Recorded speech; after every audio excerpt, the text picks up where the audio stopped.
اللہ تبارک و تعالی نے اسلام کو جب کامیابیاں اور کامرانیاں عطا کیں اور نبی پاک صلی اللہ تعالی علیہ وسلم کے دین کو اللہ نے غلبہ عطا کیا تو 9 ذی الحج میں حج فرض کیا گیا۔ حج اس سے پہلے بھی کیا جاتا تھا، پرانی شریعتوں میں بھی حضرت ابراہیم علیہ السلام کے طریقے پر حج ہوتا تھا، پھر کفار مکہ نے، قریش مکہ نے اس میں کچھ غلط رسومات شامل کر دیں، کپڑے اتار کر معاذ اللہ کعبے کا طواف کرنا، قربانیوں کا گوشت خانہ کعبہ کی دیواروں سے ملنا، اور بھی کئی بیہودہ رسومات اس پاکیزہ اور خوبصورت عمل کا حصہ بنا دی گئیں۔ پھر 9 ذی الحج کو حج فرض ہوا۔ نبی پاک صلی اللہ تعالی علیہ وسلم نے حضرت ابو بکر صدیق کو امیر حج بنا کے رخصت فرمایا۔ دیکھیں کہاں کہاں محبوب انہیں اپنا نائب بناتے ہیں۔ اب 9 کو تو حضور نے حضرت ابو بکر صدیق کو امیر حج بنایا اور پھر اعلان فرمایا، جہاں جہاں مسلمان آبادیاں تھیں وہاں اعلان کر دیا گیا کہ آئندہ سال رسول پاک علیہ السلام خود حج کے لیے تشریف لے جائیں گے۔ اب ایک بڑی تعداد مسلمانوں کی جمع ہونے لگی۔ ذی قعدہ کے آخری ایام میں ہزاروں کی تعداد میں لوگ مدینہ شریف میں جمع ہو گئے۔ ظہر کی نماز کی ادائیگی کے بعد سیرت نگار کہتے ہیں کہ 28 ذی قعدہ تھی، نبی پاک علیہ السلام ظہر پڑھ کے حج کے لیے نکلے، اور جہاں آج ذوالحلیفہ ہے، ابیار علی جس جگہ کو کہتے ہیں، میقات مدینہ بھی کہا جاتا ہے، وہاں اللہ کے محبوب نے پہلے رات گزاری۔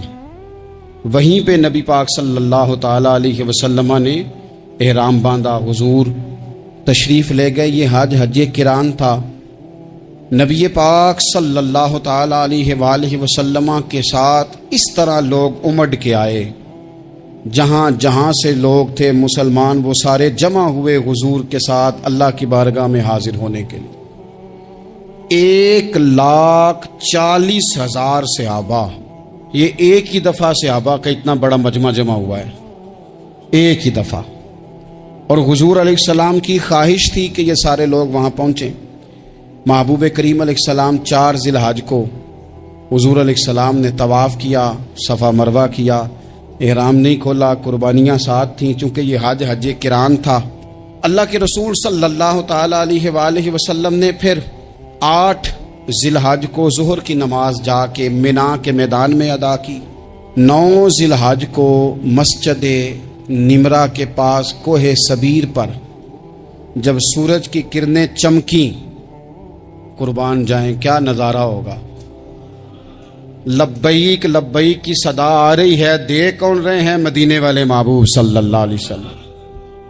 حضور اس لشکر حسن کو لے کر، اس نور بھرے قافلے کو لے کے، یہ کون ہیں جو حضور کے ساتھ سارے نکلے ہیں؟ یہ کون ہیں سارے؟ یہ وہ فیروز بخت سعادت مند لوگ ہیں کہ ان میں سے جس نے ایک دفعہ بھی ایمان کی حالت میں حضور کو دیکھا اور پھر خاتمہ بالخیر بالایمان کے ساتھ دنیا سے رخصت ہوئے، یہ وہ لوگ ہیں کہ ولی اگر 60 سال بھی سارا دن روزہ رکھے، ساری رات نفل پڑھے، ہر برائی سے بچے، لیکن پھر بھی کسی صحابی کے قدموں کی خاک تک کو نہیں پہنچ سکتا۔ اور صحابی زیارت سے بنتا ہے، ولی عبادت سے بنتے ہیں۔ نبی پاک صلی اللہ تعالی علیہ وسلم کے وہ سارے صحابہ کون ہیں؟ الصحابہ النجوم، یہ حضور کی چاروں جانب یہ چمک رہے ہیں، انہیں خود میرے نبی پاک نے ستارے فرمایا ہے۔ ایک سمت علی، ایک سمت عمر، صدیق ادھر، عثمان ادھر۔ ان جگمگ جگمگ تاروں میں بھلا مہتاب کا عالم کیا ہوگا؟ اور ہر کوئی فدا ہے بن دیکھے تو پھر دیدار کا عالم کیا ہوگا؟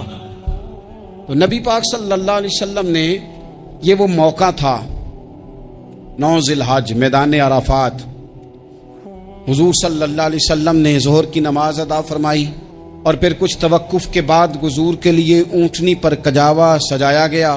حضور اپنی کسوا نامی اونٹنی پر سوار ہوئے، میرے محبوب نے خطبہ دینے کا ارادہ فرمایا۔ رب کریم نے ارشاد فرمایا، الیوم اکملت لکم دینکم، آج میں نے تمہارے لیے تمہارا دین مکمل کر دیا ہے، مکمل ہو گیا دین۔ اس کے بعد کوئی اور دین نہیں آئے گا۔ اس آیت نے بتا دیا کہ حضور آخری نبی ہیں، دین مکمل ہو گیا، اب کسی اور پیغمبر کی، رسول کی، دین کی، کتاب کی ضرورت باقی۔ آج میں نے تمہارے لیے تمہارا دین مکمل کر دیا۔ اور کیا خوبصورت لفظ ہیں قرآن پاک میں، فرمایا وَأَتْمَمْتُ عَلَيْكُمْ نِعْمَتِي، اور آج میں نے تم پر اپنی نعمتیں تمام کر دی ہیں، نعمتیں مکمل کر دی۔ وَرَضِيتُ لَكُمُ الْإِسْلَامَ دِينًا، اور اللہ فرماتے ہیں میں نے تمہارے لیے دین اسلام کو پسند کیا ہے، یہ میری رضا ہے، یہ دین اسلام تمہارے لیے پسند کیا ہے۔ کوئی بندہ ساری زندگی مخلوق کی خدمت کرے، ساری زندگی رستوں سے کانٹے اٹھائے، ساری زندگی خیر کا کام کرے، کسی کو تکلیف نہ دے، لیکن اگر مسلمان نہیں نا، اگر کلمہ نہیں نہ پڑھتا، تو اس کی ساری عمر کی خیر بھی کسی کام کی نہیں۔ اس لیے کہ رب فرماتا ہے جڑ دین اسلام ہے، جڑ ہوگی تو پھر شاخیں قبول کی جائیں گی نا، تو اگر جڑ ہی سرے سے نہیں ہے تو خیر کرنے کا معنی۔ کچھ لوگ کفار کی، مشرکین کی تعریف کرتے ہیں کہ جناب بلے بلے اتنے ویلفیئر کام ہو رہے ہیں، تو یاد رکھو سب سے ضروری جڑ ہے۔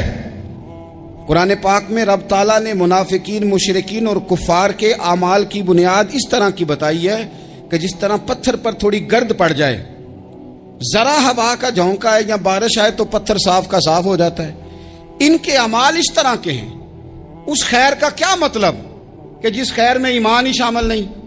جب تک بندہ مومن نہ ہو اس کا کوئی عمل بھی اللہ کی بارگاہ میں قابل قبول نہیں ہوتا۔ یہ آیت نازل ہو گئی، فرمایا دین مکمل ہو گیا۔ او میرے بھائیو، خدا را سوچو، کوئی شے مکمل نہیں دنیا میں، کوئی شے بھی۔ کروڑوں کا مکان بنا لو پھر بھی کوئی نہ کوئی نقص نکل ہی آتا ہے۔ کوئی دنیا میں شے مکمل ہے ہی نہیں۔ اگر کوئی شے مکمل ہے تو وہ مدینے والے رسول کا دین مکمل ہے۔ مکمل، جب ہم کہتے ہیں نا مکمل دین، تو لوگ سمجھتے ہیں تو شاید سادی سی بات ہے۔ یہ وہ والی بات ہے جو دنیا میں کہیں نہیں پائی جاتی۔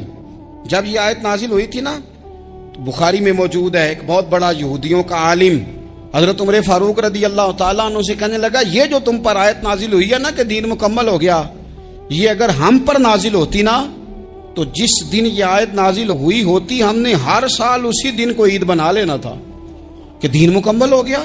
الیوم اکملت لکم دینکم، دین مکمل ہو گیا، ہم تو عید بنا لیتے۔ تو حضرت عمر کہنے لگے ہم پر بھی بڑا فضل ہے، جس دن آیت نازل ہوئی تھی عرفہ کا دن بھی تھا اور جمعے کا دن بھی تھا، ایک نہیں دو عیدیں تھی مسلمانوں کی، دو عیدیں تھی مسلمانوں کی، دو۔ عزیز بھائی، دین مکمل اللہ نے دیا۔ اور حضرت عبداللہ ابن عباس رضی اللہ تعالیٰ عنہ نے تو ایک مقام پہ اس کا ذکر بھی کر دیا۔ جب ان سے کسی یہودی نے کہا نا یہ آیت ہمیں ملتی تو ہم عید مناتے، تو فرمایا تم ایک مناتے نا، ہماری دو تھیں اس دن۔ جمعہ بھی تو مسلمانوں کی عید کا دن ہے نا۔ بہت سارے لوگ ہیں بیچارے جو کہتے ہیں اسلام میں عیدیں صرف دو ہیں، اور وہ بھی صرف پریشانی انہیں عید میلاد النبی والے دن ہوتی ہے، اس کے آگے پیچھے نہیں ہوتی۔ حالانکہ نبی پاک علیہ السلام نے کہا ہر جمعہ بھی عید ہے، خود حضور نے فرمایا، لیکن وہ اڑ جاتے ہیں کہ نہیں عیدیں صرف دو ہی ہیں۔ بھائی آپ یہ کہہ سکتے ہیں کہ اسلام کی معروف عیدیں دو ہیں، اپنے معنی اور مفہوم کے لحاظ سے جس کو یوم عید کہا جائے وہ عیدیں دو ہیں۔ نبی پاک صلی اللہ تعالیٰ علیہ وسلم نے میدان عرفات میں خطبہ دیا۔ یہ جو واعظ و نصیحت ہے نا، خطبہ، تقریر، یہ دنیا کر رہی ہے، کرتی رہے گی، کرتی چلی آئے گی، اور اس کو میرے نبی پاک علیہ السلام نے پسند فرمایا۔ خیر کی بات کرنے والے کو حضور نے دعا دی۔ محبوب فرمانے لگے اللہ جو میری حدیثیں یاد کر کے آگے پہنچائے اس کے چہرے کو تر و تازہ رکھنا۔ یہ ابلاغ دین بہت بڑی بات ہے اگر کوئی خلوص نیت سے کرے۔ لیکن کائنات ارضی میں وہ جو حضور کا خطبہ حجۃ الوداع ہے، وہ دستور ہے، وہ منشور ہے۔ انسانی حقوق پر اس سے بڑا چارٹر نہ پہلے کبھی تھا نہ قیامت تک دوبارہ بن سکتا ہے۔ اس کو خطبہ حجۃ الوداع کیوں کہتے ہیں؟ ایک تو مطلب یہ کہ حضور نے یہی آخری حج کیا، اور دوسری بات یہ تھی کہ اس خطبے کے تھوڑے ہی عرصے بعد میرے نبی پاک نے وصال ظاہری فرمایا، اور اس خطبے کو رسول پاک صلی اللہ تعالی علیہ وسلم نے شروع کہاں سے فرمایا؟ یہ خطبہ دیکھیں شروع کہاں سے ہو رہا ہے۔ انسان دنیا میں ملتا بھی ہے، جدا بھی ہوتا ہے۔ یہ جو جدائی کا وقت ہوتا ہے نا، جدائی کا، شاید بڑی سوچ سمجھ کے کہا تھا حضرت میاں صاحب نے، بڑی غور کر کے انہوں نے کہا تھا کہ دریا کنڈے روخ نہ لائیے، جو آوے رڑ جاوے۔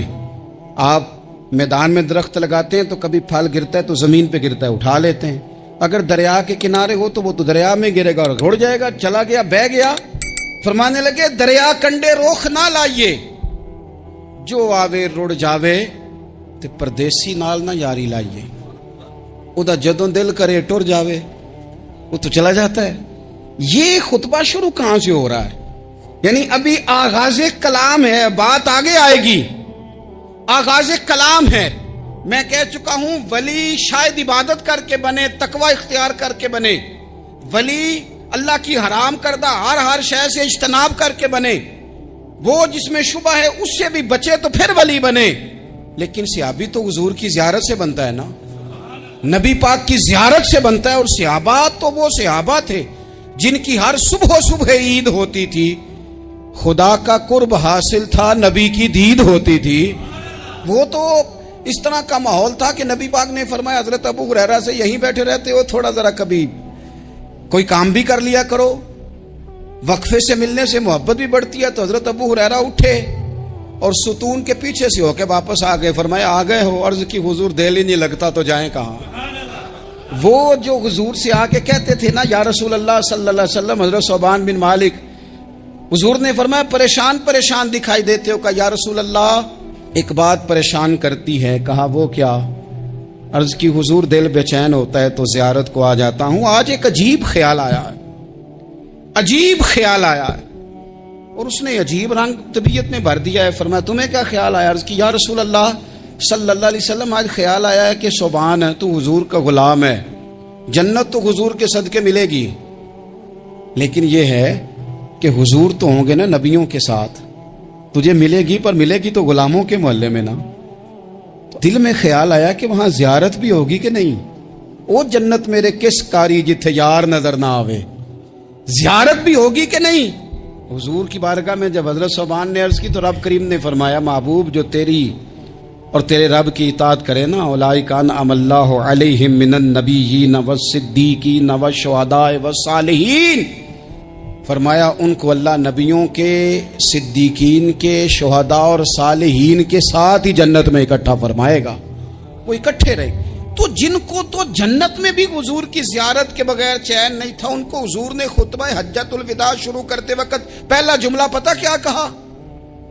حضور اونٹنی پہ ہیں، احرام باندھا ہوا ہے، 1,40,000 کم و بیش غلام سامنے کھڑے، عرفات کا میدان۔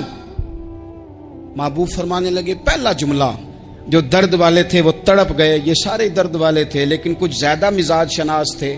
محبوب نے پہلا جملہ کہا، حضور فرمانے لگے لوگوں جس طرح آج اکٹھے ہوئے ہیں شاید اس کے بعد دوبارہ ہم اکٹھے نہ ہوں۔ پہلا اعلان ہی کر دیا کہ یہ تمہارے ساتھ جو آج خطبہ ہے نا، اس میں اشارہ دے دیا کہ دوبارہ نہیں جمع ہوگے، اگلا آج نہیں کرنا، بس ختم ہوئی بات، یہ آخری پہلی بات ہی حضور نے یہ بیان کی۔ اب وہ اتنے دل نرم ہو گئے حضور کی بات سن کے، آنکھوں میں آنسو اس طرح آ گئے، طبیعت کا میلان اتنا بڑھ گیا کہ ہر ایک کا دل کشکول بن گیا، ہر طرف سے آہیں اور سسکیاں ہیں کہ حضور کے وہ جملے یوں صحابہ لے رہے تھے جب آپ سے کوئی کہہ دے کہ بھائی یہ وقت بس آخری ملاقات کا ہے، تو پھر انہوں نے وہ تو حضور کی ہر بات ہی توجہ سے سنتے تھے، پر یہاں جو انداز بن گیا وہ انوکھا بن گیا۔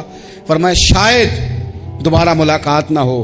پھر میرے کریم محبوب صلی اللہ تعالی علیہ وسلم نے فرمایا جس طرح تمہارے لیے یہ شہر حرمت والا ہے، مکہ حرمت والا ہے نا، ایک نیکی کرو تو مکے میں 1,00,000 کا ثواب، حرم مکہ میں ایک گناہ کرو تو وہ بھی 1,00,000 لکھا جاتا، حرمت والا ہے، بڑی عزت والا ہے۔ فرمایا جس طرح یہ گھر عزت والا ہے کعبہ، جس طرح یہ شہر عزت والا ہے، فرمایا جس طرح آج کا دن حرمت والا ہے، مسلمانوں میں تمہیں بتا کے جا رہا ہوں، تمہیں سمجھا رہا ہوں، اسی طرح میں نے تم سب پر ایک دوسرے کے مال اور عزت کو حرمت والا کر دیا ہے۔ اور صحابہ کو نا حضور نے پہلے یہ سبق پورا، حضور نے پوچھا، یہ بھی ذرا کمال ہے، یہ بخاری مسلم کی حدیث ہے، حضور نے صحابہ سے پوچھا 9 ذی الحجہ ہے، جمعے کا دن ہے، ذی الحج کا مہینہ ہے، سب کو پتہ ہے. دیکھیں نا، آپ جمعہ پڑھنے ہیں تو میں آپ سے کہوں کہ آج کون سا دن ہے، تو آپ کہیں گے جناب جمعہ ہے، عجیب آدمی ہے، جمعہ پڑھا رہے ہو. لیکن جو صحابہ کا انداز ہے وہ اور ہے. حضور نے پوچھا آج یہ کون سا مہینہ ہے؟ یہ ادب ہے، یہ مقام ہے، یہ وہ مقام ہے جہاں بہت سارے صرف عقل والے بندے جو ہوتے ہیں نا، وہ بیچارے گرتے پھڑتے ہیں، کہتے ہیں جی بات آتی ہو تو بتانی چاہیے. یہ کیا بات ہوئی جی، بندہ بولے ہی نا، یہ کیا لیکن کچھ لوگ ایسے ہیں جن کا دھارا ادب کچھ اور ہوتا ہے. انہیں ڈھیروں باتیں بھی آتی ہوں تو ہر جگہ بات کرنے کی نہیں ہوتی، سب جگہ کہانیاں سنانے کی نہیں ہوتی. حضور نے فرمایا کون سا مہینہ ہے؟ قربان جائیں بھیا کو زبان ہو کے کہنے لگے واللہ و رسولہ عالم، اللہ جانے اللہ کا رسول جانے. سانو تے قید سجن دا گہنا ہے، او جنج رکھے اساں اونج رہنا ہے، ہمیں کیا پتا. پوچھا کسی نے، لکھا ہے صوفیاء نے، کسی نے پوچھا تمہیں پتہ نہیں، کہنے لگے چپ کر، ہمیں کیا پتا کون سا مہینہ ہے. تو حضور نے فرمایا آج تاریخ کون سی ہے؟ بھائی سب کو پتا تھا نا 9 ذی الحج کو یہ حج ہوتا ہے. کون سی تاریخ ہے؟ کہا واللہ و رسولہ عالم، اللہ جانے اللہ کا رسول جانے. قربان جائیں. حضور نے پوچھا دن کون سا ہے؟ سب کو پتا ہے جمعہ ہے. کہنے لگے واللہ و رسولہ عالم، اللہ جانے اور اللہ کا. وہ صحابہ بتا کیوں نہیں رہے؟ تو اہل محبت کہتے ہیں صحابہ کا جواب یہ تھا ہمیں کوئی مہینوں سے غرض ہے، ہمیں کوئی دن سے غرض ہے، ہمیں کوئی تاریخ سے غرض ہے. آجیو آؤ شہنشاہ کا روزہ دیکھو، کعبہ تو دیکھ چکے، کعبے کا بھی کعبہ دیکھو. ہمیں تو محبوب سے غرض ہے. مہینہ تھا ذی الحج کا. اگر حضور کہہ دیتے ذی الحج نہیں ذی قعدہ ہے تو ہم نے ذی قعدہ بنا لینا تھا. تاریخ تھی 9. اگر حضور فرما دیتے 11 ہے تو ہم نے 11 ہی بنا لینی تھی. دن تھا جمعے کا. اگر حضور کہتے پیر ہے تو ہمیں کیا لگے؟ ہمیں تو محبوب کی رضا چاہیے. آپ دیکھیں نا، ایک صحابی کے ہاتھ ذرا لمبے تھے تو حضور نے فرمایا یا ذوالیدین، او لمبے ہاتھوں والے. ان سے کوئی پوچھتا نام کیا ہے تو کہتے میرا نام ہے 2 ہاتھوں والا. او بھائی میرے بھی 2 ہیں، تم کیوں 2 ہاتھوں والا؟ کہنے لگے یہ نہیں مجھے پتا، مجھے نبی پاک نے کہا 2 ہاتھوں والا. تو ٹھیک ہو گئی جو حضور نے نام رکھ دیا. تو حضور سید عالم نے پوچھا، پھر حضور نے حرمت یاد کرائی. فرمایا یاد رکھو یہ دن بھی بڑی عزت والا ہے، جمعے کا ہے، یہ مہینہ بھی بڑی حرمت والا ہے، ذی الحج کا ہے، یہ تاریخ بھی بڑی حرمت والی ہے. لیکن فرمایا جس طرح اس دن کی، اس شہر کی، اس مہینے کی تم نے عزت کرنی ہے، اسی طرح ایک دوسرے کے مال کا، ایک دوسرے کی عزت کا تم نے پاس کرنا. مسلمان بھائیوں، خدا را یہ حضور کہہ رہے ہیں یار. نبی پاک نے کعبہ کے سامنے کھڑے ہو کے فرمایا بیت اللہ تیری بڑی شان ہے، تیرا بڑا مرتبہ ہے، لیکن فرمایا میرے مومن کی عزت رب کی نظر میں کعبے سے بھی زیادہ ہے. ہم کیسے بیٹھ کے یار، ہم کیسے جرات کرتے ہیں کسی کی پگڑی کھولنے کی کونے میں بیٹھ کے؟ ہم اپنے گھر بیٹھ کے کسی پر تبصرہ کر گئے، کسی بندہ مومن کی عزت اچھال گئے. بالکل پتہ نہیں تھا بات کا اور ہم نے کہانی بنا دی پوری کی پوری، داستان سرائی کر گئے. صبح سے شام تک ہماری گپ شپ کا عنوان کیا ہے؟ کسی نہ کسی کا شکوہ، کسی نہ کسی کی شکایت، یہ ہماری گپ شپ ہے. خدا را حضور نے تو خطبہ حجۃ الوداع میں پہلا سبق یہ دیا تھا کہ میرے جانے کے بعد ایک دوسرے کی عزت کرنا. اور اسی خطبے میں ایک جگہ پہ فرمایا یہ نہ ہو کہ میرے جانے کے بعد تم ایک دوسرے کی گردنیں مارنے لگ جاؤ. ایک دوسرے کی عزتوں کا خیال کرنا، پاس کرنا. مسلمانوں، میرے عزیز بھائیوں، بزرگوں، عزتوں کا دفاع شروع کریں. تھوڑی دیر کے لیے اپنی زبان لوگوں کے اوپر تبصرہ کرنے سے کنٹرول میں لائیں. کچھ چیزیں ایسی، میں مختلف شہروں میں جاتا ہوں، جس شہر میں گئے وہاں لوگوں نے یہ کہا جناب یہاں جو مولانا ہے نا، بعض لوگ یہ باتیں بڑی چسکے لے کے سنتے ہیں، یہاں جو مولانا ہے نا وہ کچھ نہیں کرتے، آپ بڑے اچھے ہیں، یہاں جو پیر صاحب ہیں وہ بڑے گڑبڑ ہیں، آپ بڑے اچھے ہیں. تو میں ان سے کہتا ہوں کہ میں اس لیے اچھا ہوں کہ میں تھوڑی دیر کے لیے آیا ہوں، میں نے چلے جانا ہے. اور دوسری بات یہ کہ مجھے آپ جتنا مرضی اچھا کہہ لیں، میں نے رخصت ہو جانا ہے 2-3 گھنٹوں کے بعد. یہاں جس آدمی کا آپ شکوہ کر رہے ہیں نا، آپ اس کو جنازے کے لیے خبر کریں نہ کریں، اسے پتہ چل گیا نا محلے میں جنازہ ہو گیا، تو اسے کوئی کام بھی ہوا تو اس نے کہنا یار نہیں محلے میں فوتگی ہوگی، میں نے جنازہ پڑھانا ہے، اس نے جانا نہیں. تو کمزوریاں تو سب جگہ ہوتی ہیں، لیکن ان کمزوریوں کی وجہ سے آپس میں بغض پیدا کر لیا جائے گا. اور پھر کمال بات ہے نا کہ اپنی ساری کمزوریوں سمیت اپنے آپ سے پیار ہے، اپنے آپ سے محبت ہے، اور دوسرے کی ایک کا پتہ چل جائے تو ہمیں گھن آنے لگ جاتی۔ تو حضور نے خطبہ حجت الوداع کے موقع پر یہ بات ارشاد فرمائی۔ دوسرا حضور نے فرمایا لوگوں یاد رکھنا، یہ خطبہ حجت الوداع میں نبی پاک نے فرمایا، یہ حضور خطبہ دے رہے ہیں اور اس وقت دے رہے ہیں جب حضور صحابہ کو بتا چکے ہیں کہ یہ آخری ملاقات ہے۔ جو دور دراز سے آئے ہیں ان کو بتایا ہے کہ یہ میری تمہاری جو مجلس ہے، جو محفل ہے، جو تم سے بات ہو رہی ہے، یہ آخری ہے۔ محبوب فرمانے لگے لوگوں یاد رکھنا قیامت قائم ہوگی۔ ان جملوں کا حسن ملاحظہ کر لیں۔ فرمایا قیامت قائم ہوگی، تم اپنے رب سے ملاقات کرو گے، اور فرمایا تمہارا رب تم سے تمہارے اعمال کے بارے میں پوچھے گا۔ یہ خطبہ حجت الوداع میں کریم نے فرمایا۔ صبح تم اٹھے، کیا عمل کیا؟ اللہ پوچھے گا۔ کسی سے ملاقات ہوئی، طرز کیا تھی، سوچ کیا تھی؟ اللہ پوچھے گا۔ لین دین میں کیا معاملات تھے، تمہارے اعمال کے، اللہ سے ملاقات ہوگی، وہ کھڑا کر کے پوچھے گا۔ اور حدیث میں کئی جگہ پہ حضور نے فرمایا وہ تم سے سوال کرے گا، تمہیں جواب دینا ہے۔ میرے عزیز بھائیوں، تیار رہنا چاہیے، تیار۔ ہم نا منت کرتے ہیں آخری دن ہونا، تنخواہ دار لوگ کہتے ہیں یار یہ آخری ایام چل رہے ہیں، کوئی خرچہ نہ بتاؤ، اس لیے کہ حساب کے متھے لگنا ہے۔ آخری دنوں میں، بجٹ کے دنوں میں لوگ پریشان ہوتے ہیں کہ حساب دینا ہے۔ جب رب سے ملاقات کریں گے اور وہ حساب مانگے گا، کتنا مشکل کام ہے۔ اور ایک مقام پہ حضور نے فرمایا جس سے اللہ نے حساب مانگا وہ تو الجھ گیا، دعا کرو وہ حساب مانگے ہی نہ، بے حساب ہی بخشش فرما دے۔ نبی پاک صلی اللہ تعالی علیہ وآلہ وسلم نے ارشاد فرمایا اسی خطبہ حجت الوداع میں، حضور فرمانے لگے سن لو، میں نے تم تک اللہ تعالیٰ کا پیغام پہنچا دیا ہے۔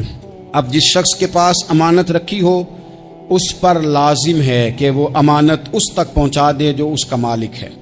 ہم بہت سارے لوگ ایسے ہوتے ہیں، ہمارے پاس امانتیں ہوتی ہیں، کچھ بھی نہ ہو تو کچھ لوگوں کے راز کی امانت ہوتی ہے، کچھ بھی نہ ہو تو کچھ لوگوں کی باتیں ہم تک پہنچ جاتی ہیں، وہ راز ہوتا ہے، وہ امانت ہوتی ہے۔ مجلس کی گفتگو بھی امانت ہے، لیکن ہم امانتوں کا خیال نہیں کرتے، خیانت ہو جاتی ہے۔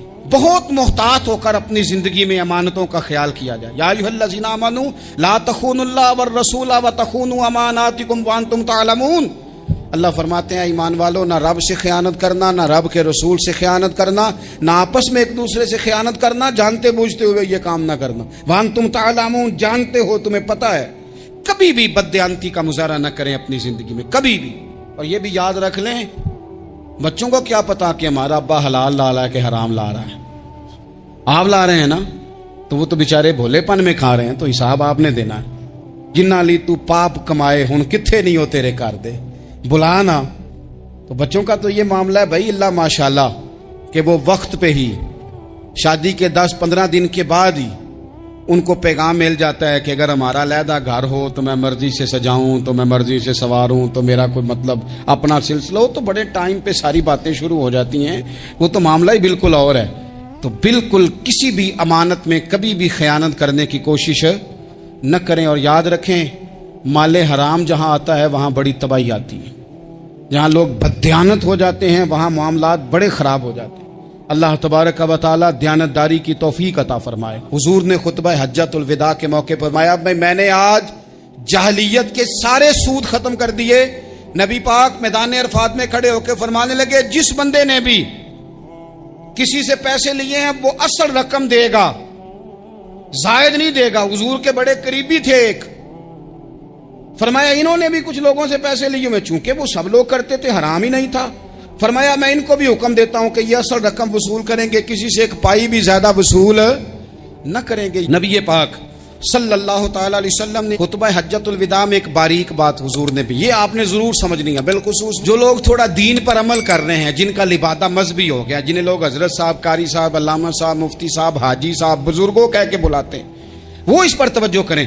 میرے نبی پاک صلی اللہ علیہ وسلم نے خطبہ حجت الوداع کے موقع پر ارشاد فرمایا لوگو، شیطان اب مایوس ہو گیا ہے، وہ تم سے بتوں کی پوجا نہیں کرا سکے گا، ہاں وہ تمہیں چھوٹے چھوٹے گناہوں میں مبتلا کرے گا، وہ تم سے چھوٹے چھوٹے عیب کرائے گا، تم سمجھو گے یہ تو غلطی کوئی نہیں، فرمایا اس سے بچ کے رہنا۔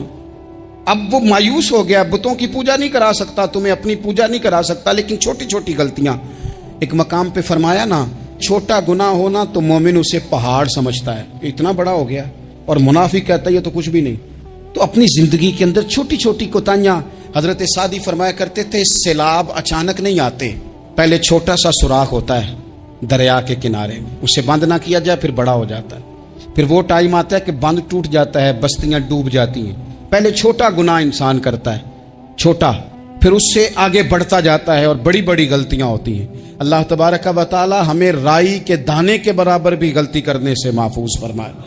نبی پاک صلی اللہ تعالی علیہ وسلم نے اسی موقع پر ارشاد فرمایا، لوگو اللہ سے ڈرتے رہنا، اور میں تمہیں عورتوں کے ساتھ بھلائی کی وصیت کرتا ہوں۔ فرمایا رب نے تمہیں اختیار دیا ہے، عورتیں تمہارے سپرد کی ہیں، ان سے اچھا سلوک کرنا۔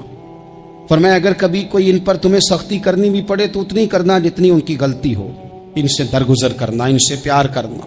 اسلام نے خاتون کو باقاعدہ حقوق دیے، باقاعدہ۔ صحیح بخاری میں حدیث ہے، یہ جو نوجوان ہیں، مطالعہ کرنے والے، پڑھنے سننے سمجھنے والے، یاد رکھا کریں ان چیزوں کو۔ حضرت بریرہ رضی اللہ تعالیٰ عنہ حضرت عائشہ صدیقہ کی کنیزہ ہیں۔ حضرت مغیث رضی اللہ تعالیٰ عنہ ایک صحابی ہیں، ان کی وہ اہلیہ ہیں، وہ اپنے خامد سے علیحدگی چاہتی تھی۔ ان کے خامد بڑی محبت کرتے تھے، علیحدہ ہونا نہیں چاہتے تھے، خاتون رہنا نہیں چاہتی تھی۔ انہوں نے بڑی سفارشیں کرائیں کہ میرا خامد، میری بیوی مجھ سے صلح کر لے، حالانکہ وہ خاتون کنیز ہیں، خادمہ ہیں، بڑے قبیلے سے بظاہر تعلق نہیں۔ بالآخر انہوں نے گزارش کی، سیدہ عائشہ صدیقہ رضی اللہ تعالیٰ عنہ سے کہا، کچھ اور ذرائع اختیار کیے۔ حضرت مغیث نے رضی اللہ تعالیٰ عنہ، ان کے شوہر نے، کہ نبی پاک علیہ السلام کی خدمت میں عرض کریں حضور میری سفارش کریں کہ یہ مجھ سے صلح کر لیں۔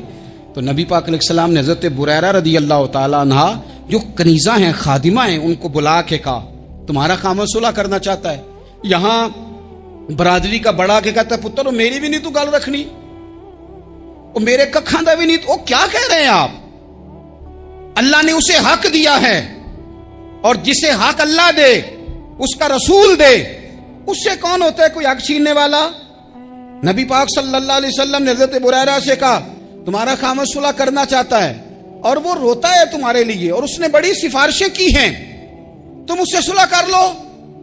حضرت بریرہ رضی اللہ تعالیٰ عرض کرنے لگی یا رسول اللہ صلی اللہ علیہ وسلم آپ جو حکم کریں میں حاضر ہوں، ایک بات پوچھ سکتی ہوں، ایک گزارش کر لوں، ایک صرف حضور میرا بولیا چولیا معاف کری، ایک بات کر لوں؟ تو کہا کرو۔ عرض کی یا رسول اللہ یہ آپ کا حکم ہے یا مشورہ ہے؟ یہ محبوب کی بات ہے، محبوب کی۔ کوئی بزرگ کیوں جبر کرتا ہے کسی پہ؟ کوئی حضرت شیخ کیوں کہتے ہیں زبردستی عورت کو کہ تو جا؟ نبی پاک صلی اللہ علیہ وسلم نے فرمایا صلح کر لے۔ یا رسول اللہ ایک بات عرض کروں؟ کرو۔ حضور حکم ہے کہ مشورہ ہے؟ تو نبی پاک نے فرمایا نہیں مشورہ ہے،